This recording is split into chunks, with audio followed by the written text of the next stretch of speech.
If needlework is your passion, whether you're stitching by hand, machine, or mixing it all up, you're going to want to hear about the Mr. X Stitch Contemporary Needlework Prize 2025.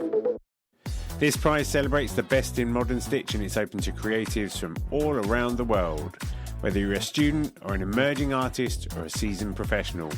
And the best part, you don't have to send your work anywhere. Just upload high-resolution images to a private folder we will send you after you enter. You can enter more than one category, for instance, hand embroidery and 3D textiles. Just grab an entry for each one. And if you've got a student ID, you can get 50% off the entry price as well. The deadline for entering is 30th of June 2025, and entries are now open at xstitchmag.com/prize-entry. Thanks to our brilliant sponsors, Bookmarked Hub by Search Press and David and Charles, and the legends at Lowry Workstands. If you've got the stitch bug, this is your time. Show us what you've got. Enter the prize now. Visit xstitchmag.com/prize-entry to get your ticket today.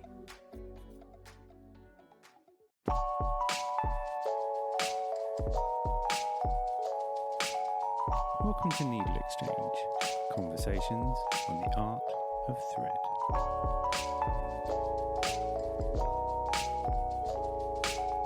Niki McDonald, also known as TapestryGirl, is an Australian needlework artist whose urban pop art portraits use modern street art styles to tell stories of iconic characters that she's created.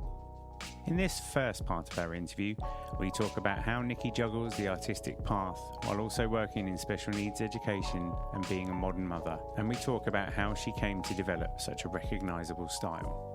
I loved talking with Niki, whose calmness and considered philosophy to life is a curious contrast to the vibrant attitude of her work. If you're a fan of needlework and textile art and you know like-minded people, please tell them about the podcast. I'm on a mission to change the way the world thinks about needlecraft, and NeedleXChange is an important part of that journey. I'll be back next week with the second part of Niki's interview, so enjoy the show. Are you still a teacher? Yeah, I'm a head teacher of a special ed within a high school. So I used to be, I trained as an art teacher, and then I just couldn't do my art and be an art teacher because there was too much kind of conflict of creativity, and I was really invested in what everyone was doing and used it all up. So then I became a textile and food tech teacher, and now I'm a special ed teacher because you can just channel all knowledge into that. They're doing life skills, and so we do textiles, food tech, art, gardening, and then all the maths and English. But it's a good job. Yeah, what kind of age range are the kids? High school. Right. It's a like a support unit within a big school of 1,500 students.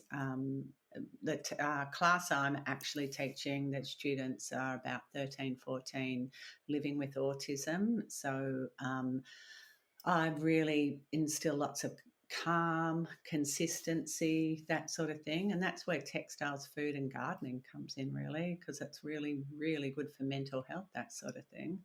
Yeah. I used to work for a children's charity back when I had like a real job, and I was an IT project manager, but the charity had lots of different services around the country. And some of them were working with people with additional needs, but they were also services that worked with young offenders, you know, people who had offended and come back out to try and like integrate them into society. And one of the things that always struck me was these services provided loads of different life skills. So like you say, like cooking and gardening. And while they wouldn't work for all of the kids, for some of them, it would like really light a fire under them. And it was really kind of inspiring to see that, just to see people kind of awaken to something. Yeah, well, I think for me, it's all transferable skills. And so is art, textiles, food, gardening. It's all creativity. And so if you can instill that sort of like methodical working, goal setting, the transferable skills are enormous. So I think I like to approach things in that holistic manner. So people they can build confidence and build boundaries, and also, like Steiner said, at the end of the day, have something to point to that makes a happy person. They're all quite analog things as well, aren't they? I think that they're good for reminding us that we're natural beings rather than sort of the products of marketing or something. Yeah, well, because I work in a high school, you should see the amount of devices, technology. If someone isn't on their computer, they're on their phone. And now the New South Wales schools are taking away, saying, right, we're not going to allow phones at school. So people are working out, how can I use my watch? How can I do all this? Because kids are really connected to their devices, for better or worse. But yeah, I like to go with the analog, and again, that's that textiles thing. It's primal, it's tactile, it's got tradition, and so I think if we come back to that sort of primary purpose, it can only soothe our souls, really. Yeah, I did a needle exchange with Kaz Holmes a little while ago, and she said that she uses her fingers as a communication tool when she's like talking to the textiles, which I thought was a really interesting way of putting it. I listened to that. It was really good. In fact, I listened to it yesterday and I really enjoyed it. And I really loved that contextualization of, she was saying that she's got in one of her eyes that she has limited vision, but then she was saying how she makes up for that, or you were saying, in this really broad spectrum amount of creativity. And, what came through for me, and with so many textile artists, is this massive amount of creativity that they channel in so many different ways. And I think that's what's good really about this podcast and other podcasts that showcase artists. You get a real surprise what lights each person up and what cultivates each person's creativity. Yeah, it's a rewarding adventure for me, because every conversation I had almost adds another layer on top of a previous one, So I don't know much about anything, but bit by bit you feel like you can start to form a picture, or you can start to understand common themes. And there's definitely something about just working in textiles and the slowness of it, and like the purity of the whole experience, the way it makes, that was what I fell in love with in the first place, the way it makes your soul sing. Well, I have always loved textiles. My grandma knitted, and then when I was about 5, my parents bought me a loom, like a little table loom, and I was weaving and, doing all that sort of thing. And I did textiles for my leaving, like we call it RHSC. And I did it like a tapestry, and I did like a fabric collage book that got into like an exhibition, a travelling one.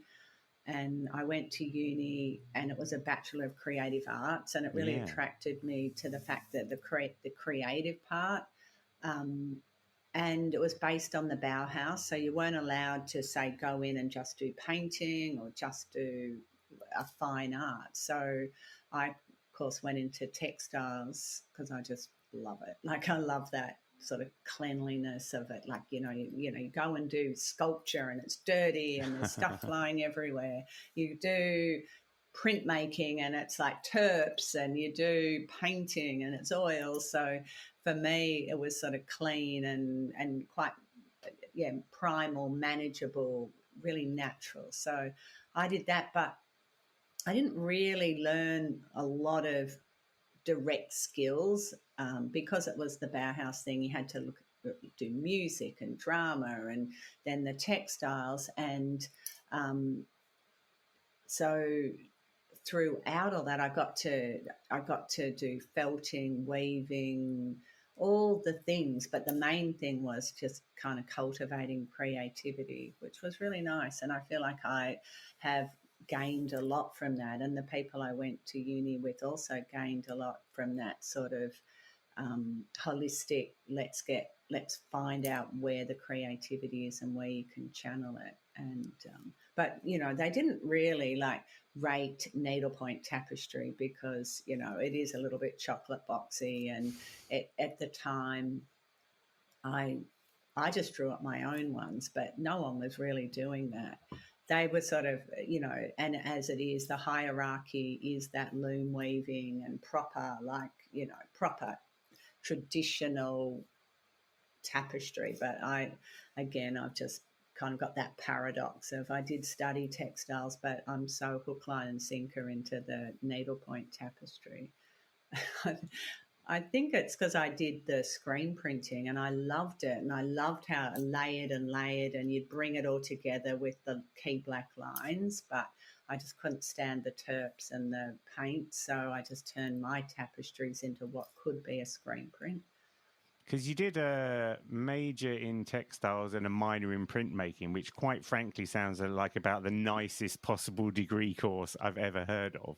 That must have been such a great time. It was such a great time, yeah. And then writing, we had to write essays on Debussy, and like I even did one on Bob Dylan because we had to show how music kind of combined with the creativity. So yeah, it was a really good degree. I loved it, and I look back and I think there's people who come out with these really great high-end skills, and I just came out with a real curiosity and a desire to explore and a desire to look around and channel my ideas and my concepts just into my needlepoint tapestry, really.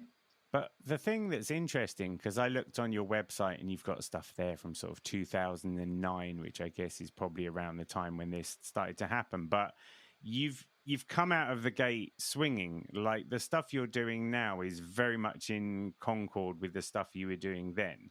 Like you clearly had like, this is my thing and I'm going to go and do it. Yeah.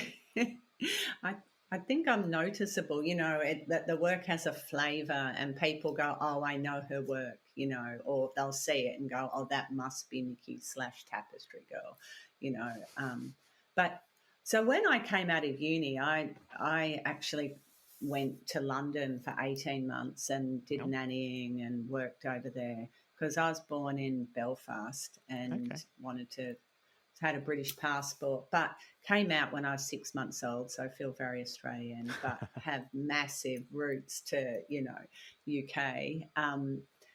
But when I came back, I didn't go, I was, in my 20s and I didn't work. I wasn't a teacher then. I worked in television and wasn't doing a lot of art, but then I had kids and I would have to take, as you do, it's an absolute pleasure, not have to take, like to play group and to swimming and to soccer. And I found that I was in this really sort of stationary place and I'd pick up my phone and start sort of texting. I went, this is garbage. So I just grabbed, some tapestry canvas, painted it all up, and wherever I was going, I was sewing. And I found that it soothed my soul. I wasn't going, oh, I've got to sit here for an hour.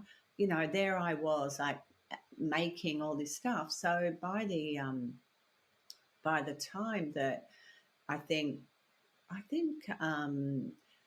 it took about 2 years and I had my first big exhibition with lots of 10-point tapestry, canvas. So little stitches, big work.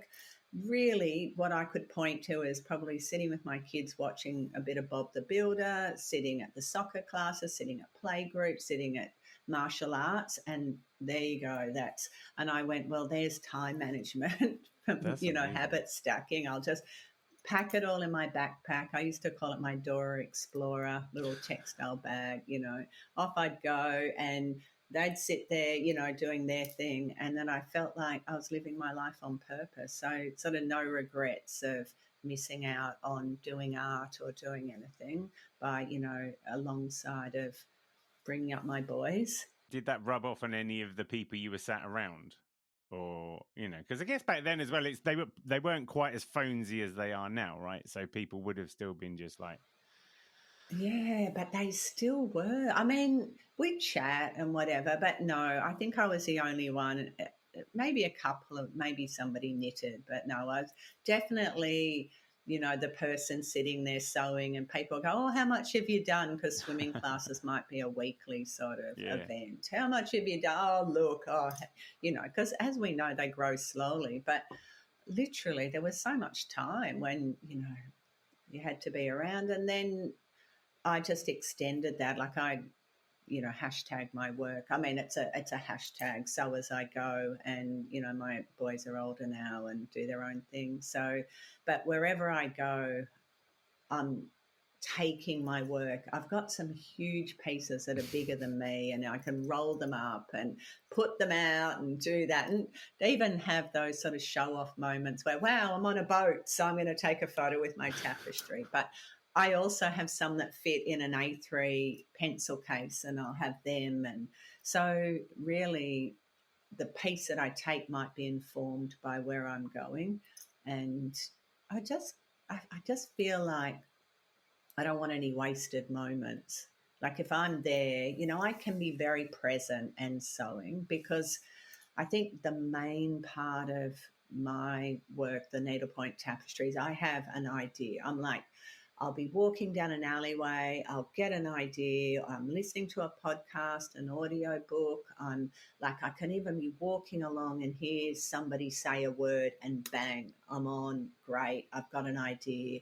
I'll go down, I take my car out of the garage, I paint it all up. I'll either spray paint and hand paint, and I can use my data projector. So all that happens in kind of about 12 hours. But then depending on the size of it, it could be months of sewing. But that's the really beautiful methodical part where I just get into a meditative place and I'm sewing. And, with needlepoint, it's so, for me, like I know there's lots of stitches out there, and I do cross stitch too, but it's so kind of repetitious. I get into like a really lovely rhythm, and it's sort of the daily grind just floats away, and I'm sewing and I'm building and I'm seeing, like often I'm doing the half cross stitch and I'm seeing the colours radiate against each other, the different kind of wools. And I don't know, it just sort of excites me. Like I love it. And I love the paradox that, well, I've got it. I think I'm a Gemini, so I live in paradox land. I do urban lights, bright, sort of urban sort of faces and spaces and places, but I always sew in natural environments. So, that's always in a forest, on a beach, on a rock, on a boat, so these paradoxes sort of come in. But also I think a massive paradox is the needlepoint tapestry from when I was sort of growing up and beyond, like hundreds of years, the passivity, the passive place that women were depicted, and to sit back and sew, so they were quiet, a women's, like a quiet activity where, you were sort of seen and not heard. And the images were an affirmation of kind of goodness and these best practice, like the Swiss Alps with a deer looking alert, or very like chocolate boxy and, very beautiful in their own right. And I have, I've been working with some of the older tapestries and, paying homage to that tradition. But I feel like, again, another paradox is I've made these sort of tapestries that have what I believe they're sort of sassy, urban, strong, empowered women. And I have this sort of fantasy that the women of the past who are sitting there doing their needlepoint are almost kind of plotting for this, autonomy for people of the future to have massive amounts of creativity. And here we'll just sit here looking like we're just sewing away and being really quiet, but actually we're just sending good vibes forward so people can have lights and brights and colours and, that incremental sort of thing where, how feminism sort of grew and just that self-expression. I think we are in a place where we have very sustained self-expression where people can say, I want, I want to wear this. I want to express myself that way. And I remember, like, 20 years ago or so, going to the Art Gallery of New South Wales and seeing Tracy Emin's tent, all the people I'd slept with, and I was blown away because there it was, a textiles piece, so much vulnerability on display. I loved all the little stitches and the sewing and the scale of it. And I just thought, wow, she's really edgy. She's taken, the medium of textiles and made it just an expression, a channel for her expression. And I think for me, she did a lot to inspire me in wanting to use textiles in a sort of a contemporary way. Yeah, I love it. There's a few things I want to address. One is, one of the most annoying things that I love about you is all your pictures of you happily stitching in the most amazing backdrops. Because you clearly live in a beautiful part of the world and you're like, I'm stitching here. And it's so amazing and I'm so jealous. So I'm just wanting to get that off my chest. But I also have this thesis about stitching, and particularly, and needlepoint's the perfect one, the meditative quality of it. Because when you meditate, if your mind wanders, you're supposed to come back to center. But particularly with needlepoint, because you don't have to think very hard, but you have to look every couple of milliseconds to where you're putting the needle, you're always centered. And so it's like such a strong present moment thing. I feel quite jealous that I've not thought to take it when I'm sat in swimming lessons wondering when the time is going to end. So I might start doing that now.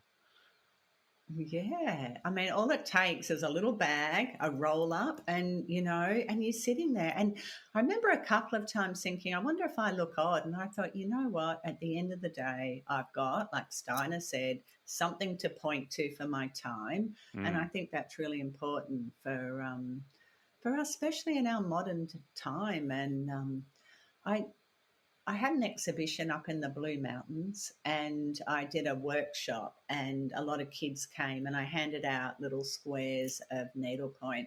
And the parents said, they came back the next day, they said, when we got back to our houses, or they weren't staying on holidays, our kids didn't even want the iPad. They go, I want to finish it. And I think that, again, that primal part and that it's achievable. I think when you've got, I think I just did some nice kind of lights and brights, a bit of spray paint.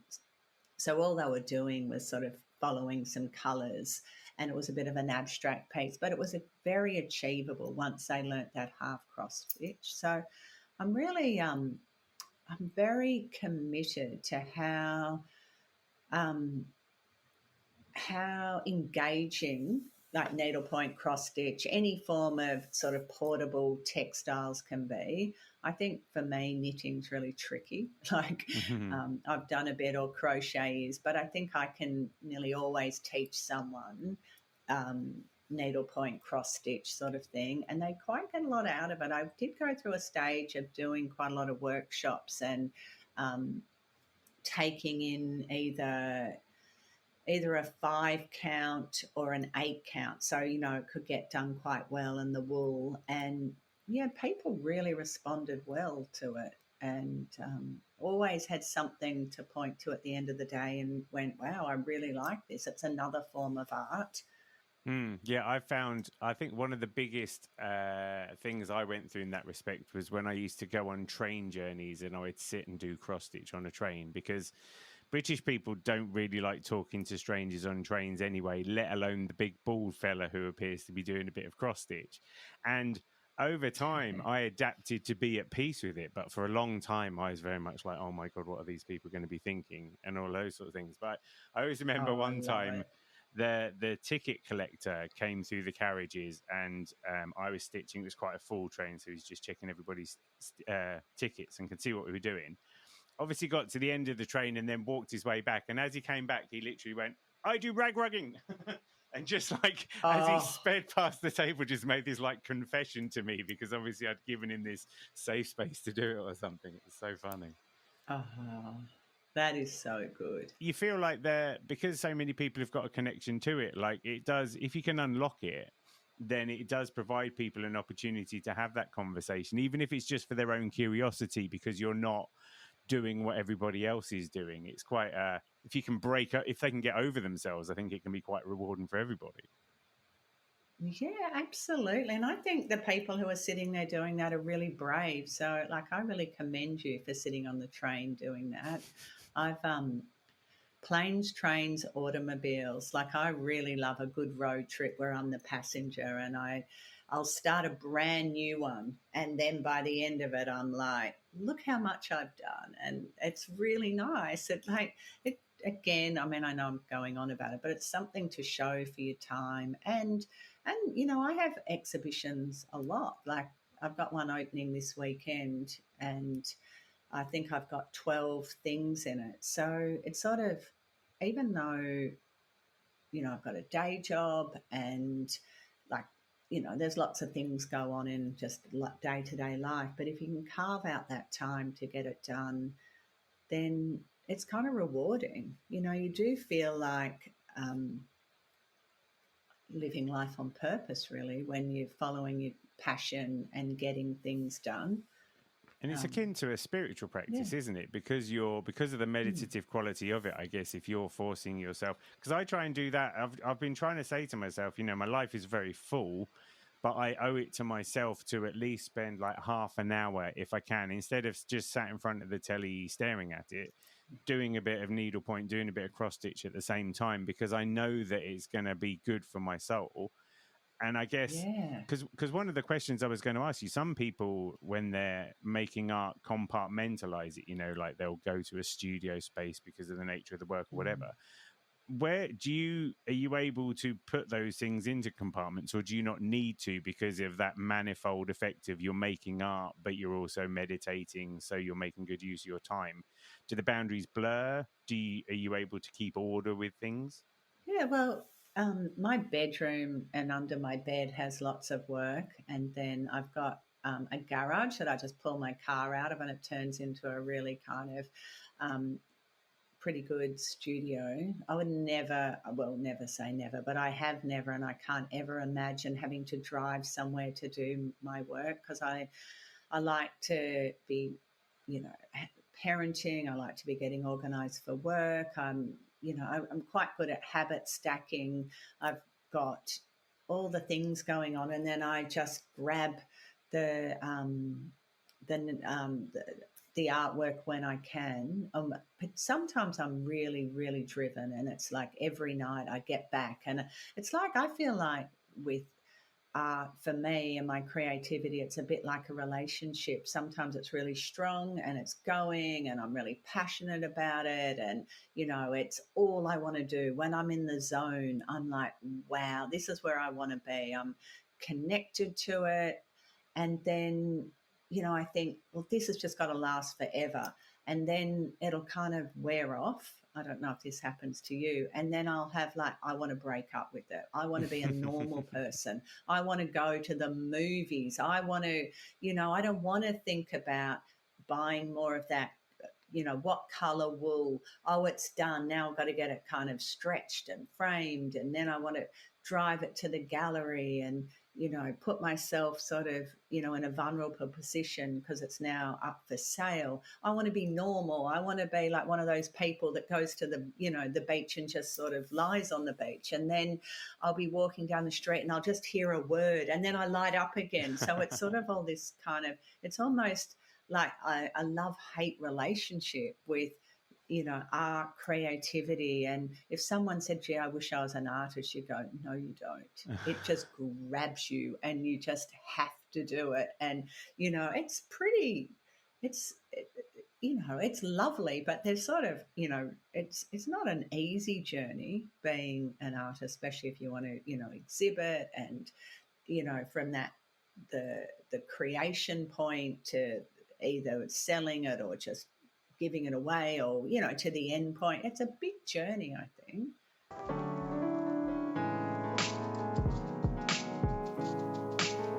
Hi everybody, Jamie here. In order to give you a better listening experience, I've decided to split these episodes into 2 parts so that you can get a nice half-hour deep dive in with an artist and then tune back in next week for the next bit. Much more manageable chunks. Hopefully it makes it better for you. So we'll see you next week.